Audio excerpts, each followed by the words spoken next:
If we are an empire, where's the emperor? Because there is no emperor of the world today, and the United States doesn't have an emperor, it seems. But in fact, we do. We have the equivalent, and that is what I call the corporatocracy, which are very few, primarily men, who run our biggest corporations, and through them they control the United States government and every other one in the world, too, that they want to control. We've portrayed this period of time since 1970 to now as being a time of development, and being a time when the developed world has invested huge amounts of money in the developing world in order to help bring it up. But the fact of the matter is, none of that's happened. The fact of the matter is, we in the developed world have gotten richer and richer and richer and more prosperous and more powerful. They in the developing world have become poorer and poorer and poorer. Now, the deception here is that if you go into one of the major cities in almost any of these developing countries, you'll see incredible skyscrapers, beautiful buildings. It looks prosperous. What you don't see is that beneath all of that, there's a lot more poor people, and they're a lot poorer than they were before. So how does the system really work? We economic hitmen will identify a country, usually a developing country, that has resources we covet, our corporations covet, like oil. And then we arrange a huge loan to that country from the World Bank or one of its sister organizations. Most of the money never goes to the country. In fact, it goes to our own corporation. And they make fortunes off building big infrastructure projects in that country. Power plants, industrial parks, ports, things that don't benefit the poor people at all. They're not connected to the electrical grid. They don't get the jobs in the industrial parks because they're not educated enough. So at some point, we economic hitmen go back in and we say, you know, you can't pay your debts. You owe us a pound of flesh. You owe us a big favor. So sell your oil real cheap to our oil companies, or vote with us on the next critical United Nations vote, or send troops in support of ours to someplace in the world like Iraq.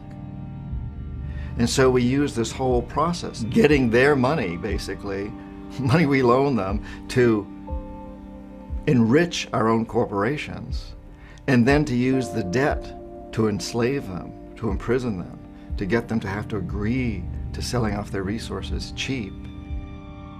We've put this country in a terrible, terrible situation, a terrible predicament. People are left holding this huge debt, and as a result, they can't afford the education systems, the water and sewage systems that they need, the health care and all the other amenities that they need. And of course, that in turn feeds the whole system, so we can go back in later and offer another loan. We think foreign aid is altruistic, that it's there to help people. In fact, it's only there to help the corporatocracy. I knew, as a lot of these other people do, deep in my heart, that what I was doing was wrong, but it's so easy to justify. Because it's taught in our business schools, it's taught in our law schools, that this is the way to make development happen, investing in infrastructure. And the statistics can show that it works. They can show that gross national product, that the overall economy improves. But the fact is that in most of these countries, only a very few people benefit from the overall economy. Everybody else is outside that economy. They're living subsistence lives, or they're living lives that basically aren't part of that economy. And so it's easy for people at the World Bank or others to look at what they're doing and say, ah, this is a good thing. It's easy for people at Nike, for example, to say these sweatshops in Indonesia are making people's lives better, even though if they really go over there and look at the people, they know their lives are getting worse. I often go out and talk with Guatemalans or Colombians or Mexicans or people who are here mowing our lawns and picking our fruits and vegetables, these immigrants. I have never spoken to one of them who wants to be in this country.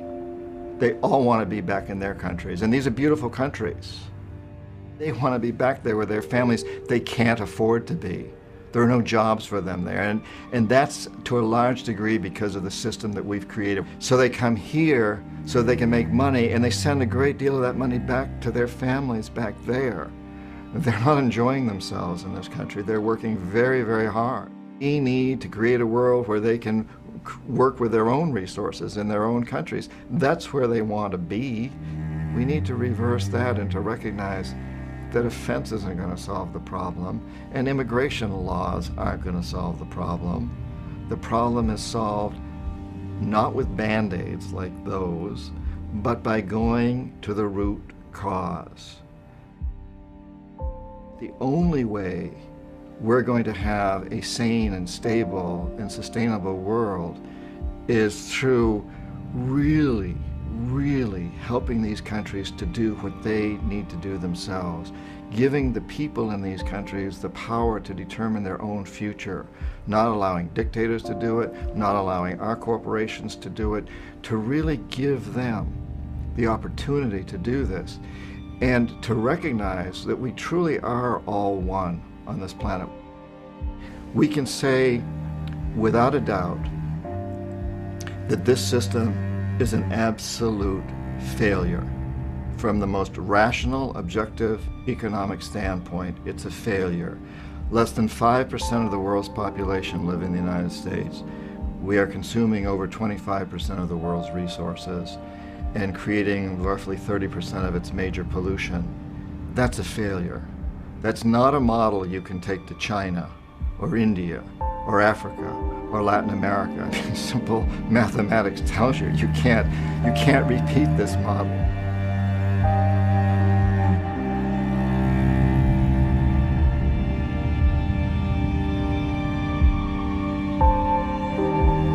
Piensa por ti mismo.